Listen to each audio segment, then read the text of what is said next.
Nowadays, the digital space has made everything possible. Ever heard of platforms using content subscriptions? Think of Netflix, Spotify, and other similar apps. Those apps have been incredibly helpful in getting all the content we want in one place. Now there's another content subscription platform that's been making waves today, but it is not quite as kid-friendly as the apps I mentioned earlier. So, if you're under 18 years of age, you might want to get some adult supervision before you watch the rest of this video.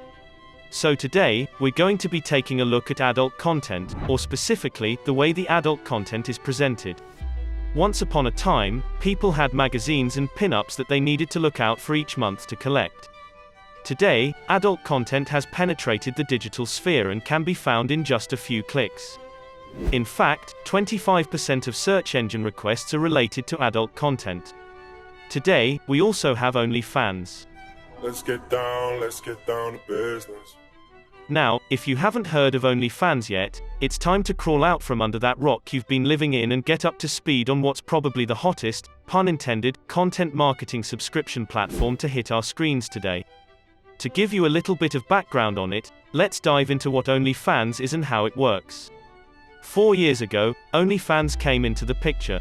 It was initially designed as a platform that performers could use to provide content for their fans, hence the name OnlyFans. OnlyFans was geared to be a platform where fans could access their idols' exclusive content for a small monthly fee. Its parent company is Phoenix International Limited, and I'd love to tell you more about them, but sadly, very little is known about the mysterious company. However, Leonid Radvinsky, who is the owner of MyFreeCams, was able to acquire about 3/4 of Phoenix in 2018 and ended up becoming the company's director. He's partially the reason why OnlyFans became OnlyFans. To give you more context about how OnlyFans became the OnlyFans we know and love today, let's talk a little bit about MyFreeCams. So, MyFreeCams was launched in 2004, and basically, it's an adult website that showcases webcam performances by models that feature nudity and sexual activity. You know, strip teasers, dirty talking, the works. In 2010, the industry group XBIZ dubbed the site as one of the world's largest adult webcam communities, and MyFreeCams boasts of a talent list of over 100,000 models and has over 5 million paying customers.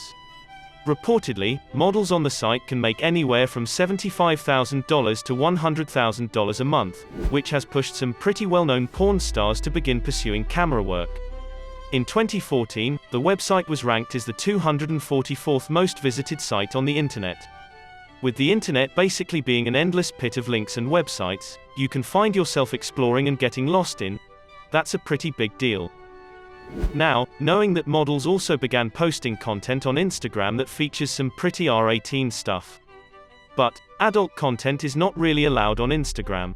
Posts that contain nudity or sexual activity are likely to be taken down by Instagram's moderators, or they may be reported by other users across the site. After all, while Instagram isn't exactly geared towards kids, it does want to keep things family friendly. That became the springboard for OnlyFans. However, let me just put a little disclaimer out here. OnlyFans isn't just for adult content. Fitness enthusiasts, chefs, and musicians are known to use it to promote their content as well. It just so happens that the majority of the content is adult-themed, and most of the people who go on OnlyFans go there to view adult content. Since its launch, the site has boomed, with some news outlets calling it a billion-dollar media giant hiding in plain sight. It is also described to have changed sex work as we know it.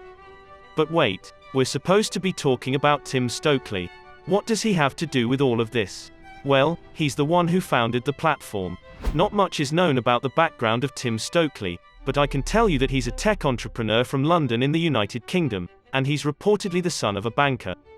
And he also currently resides in a mansion that has a built-in cinema and sauna in Stortford, Herts.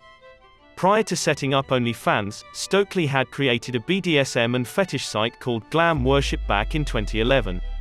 However, the site didn't take off very well. Well, at least not as well as OnlyFans did, but Glam Worship did allow Stokely to see what audiences wanted more of. Apparently, customers began giving suggestions to the models on Glam Worship of what they wanted to see from them, and the models began to take on customizable content requests on Twitter to earn a little extra money. Users would send them private messages requesting them for images or videos striking provocative poses or doing sexual acts, and they would promptly send them payment through a cash transfer app. I think that's what sparked the idea for OnlyFans in Tim's head. So, he ditched glam worship, and he got to work on developing the site.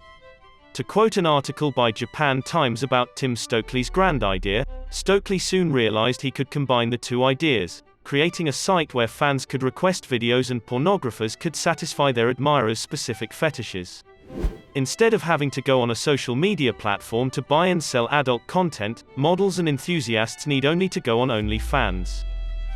The Sun UK dubbed him as the homemade porn king because, during the pandemic, he was able to make millions off of the site because it experienced a spike in content.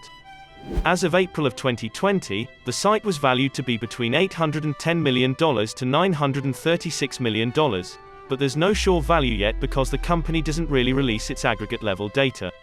Let's just assume they're worth something in between those values.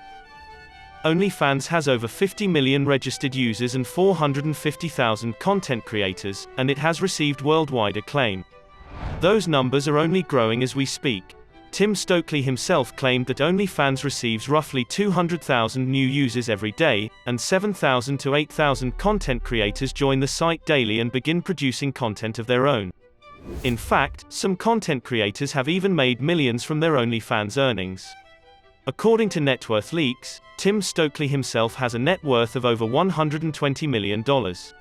Speaking of changing sex work as we know it, an article by the New York Times discusses how OnlyFans has put sex work back into the hands of sex workers.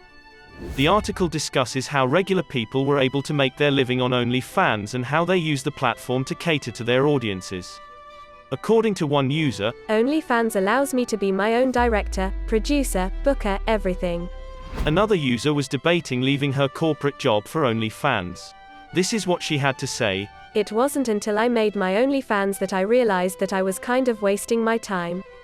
I was making more money on my twerk videos on OnlyFans than I was at my job.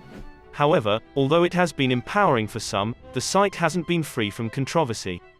It was under fire for allowing pornographic material of underage creators to be put up on the site, and it was reported to not have paid value-added tax for the past few years.